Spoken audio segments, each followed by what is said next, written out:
তাহলে দিন বদলাচ্ছে। এই মুহূর্তে সবথেকে বড় খবর সেটা হচ্ছে এফআইআর অবশেষে পুলিশের তরফ থেকে নেওয়া হলো অভিষেক বন্দ্যোপাধ্যায়ের বিরুদ্ধে। এবং এই যে এফআইআর কপিটি দেখতে পাচ্ছেন, এটি করা হয়েছে 15/5/2026, মানে এই মুহূর্তে হয়তো আপনারা যখন ভিডিওটা দেখছেন তখন 16 তারিখ পড়ে গিয়েছে।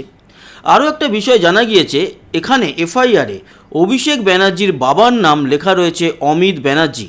আমি এটা বড় করে দেখাবো না, কারণ এখানে একটা ফোন নাম্বার শেয়ার করা আছে, আমি চাই না কারোর ফোন নাম্বার শেয়ার করতে, তাই এটা বড় করে আমি দেখাচ্ছি না। তবে বিষয়টা অথেন্টিক। এবং আরও একটা ব্যাপার যদি আমি আপনাদের সঙ্গে শেয়ার করি, আমি ফোন নাম্বারটা তুলে দিলাম, সেক্ষেত্রে বলি এখানে লেখা আছে যে complaint receive from Shri Rajiv Sarkar, son of late Mrinal Kanti Sarkar, residing at একটা অ্যাপার্টমেন্টের নাম আছে, ঠিকানাটা আমি বলছি না, এবং সেটা হচ্ছে বাগুইহাটি। তিনি একটা এফআইআর করেছেন, এফআইআরের নাম্বার 75/26 এবং সবই আজকের ডেটের।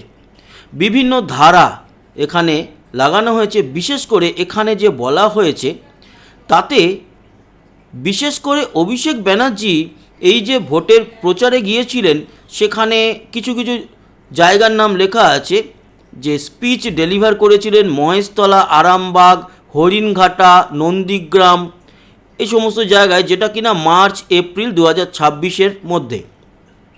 তো সেখানে উনি এমন কিছু ল্যাঙ্গুয়েজ ইউজ করেছেন যেগুলো অ্যাপ্রোপ্রিয়েট নয় সমাজের জন্য, মানে হুমকি, ধমকি, এই সমস্ত দিয়েছেন, এক কথায় এটাই বলা যেতে পারে। এবং এটা ভালো লাগছে দেখে, এবং অনেক বড় ধন্যবাদ শ্রী রাজীব সরকারকে। তিনি বাগুইহাটিতে থাকেন, আমি তার অ্যাড্রেসটা ডিটেল করলাম না, এবং ফোন নাম্বার এখানে যেটা দেওয়া রয়েছে সেটা আমি ডিটেল জানালাম না। অনেকে সন্দেহ হতে পারে এটা কি এই অভিষেক ব্যানার্জি? একদমই তাই।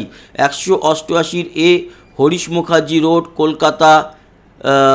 কলকাতা কালীঘাট, তার বাড়ির অ্যাড্রেস 700026, কলকাতা 26, পুরোটাই কিন্তু ওনার বাড়ির অ্যাড্রেস, ওনার নাম।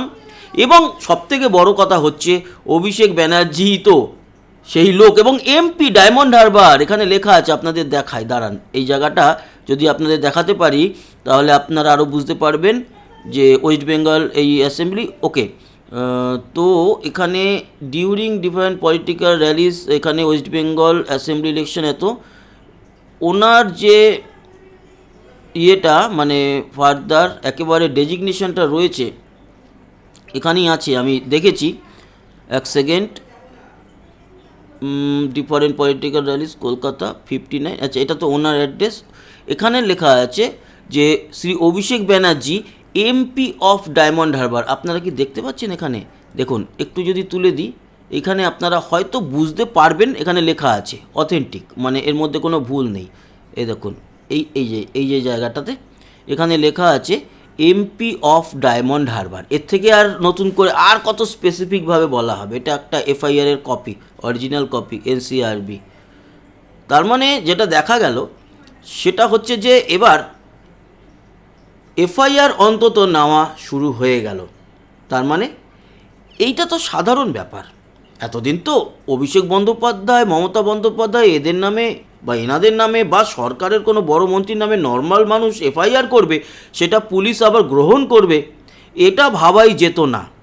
এখন ভাবার বাইরে বস, ভাবার বাইরে ভাবছে, সাধারণ মানুষ এগিয়ে আসছে, পুলিশ এফআইআর নিচ্ছে, এটাই বড় খবর এই মুহূর্তে। এরকমই দেখতে চাই। তবে এই এফআইআরের জন্য পুলিশ কতটা ইনভেস্টিগেট করবে সেগুলো নিয়েও কিন্তু প্রশ্নচিহ্ন থাকলো।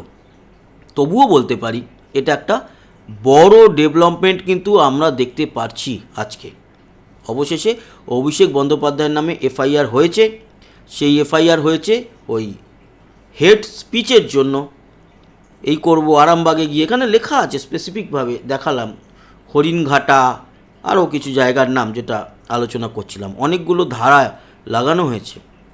ফলে পুলিশ যদি ডেকে পাঠায়, এখন অভিষেক বন্দ্যোপাধ্যায়কে গিয়ে কিন্তু থানায় জবাবদিহি করতে হবে যে ভোটের আগে এই ধরনের স্পিচ কেন সে দিয়েছিলেন।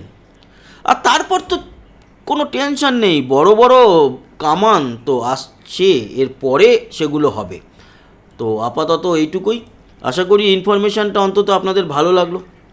ভালো লেগে থাকলে সঙ্গে থাকবেন, আমাদের সাবস্ক্রাইব করে লাইক শেয়ার করবেন, কমেন্ট বক্সে আপনার গুরুত্বপূর্ণ মতামত জানাবেন। আসি, আবার দেখা হবে। সবাই ভালো থাকবে, সুস্থ থাকবেন। টাটা।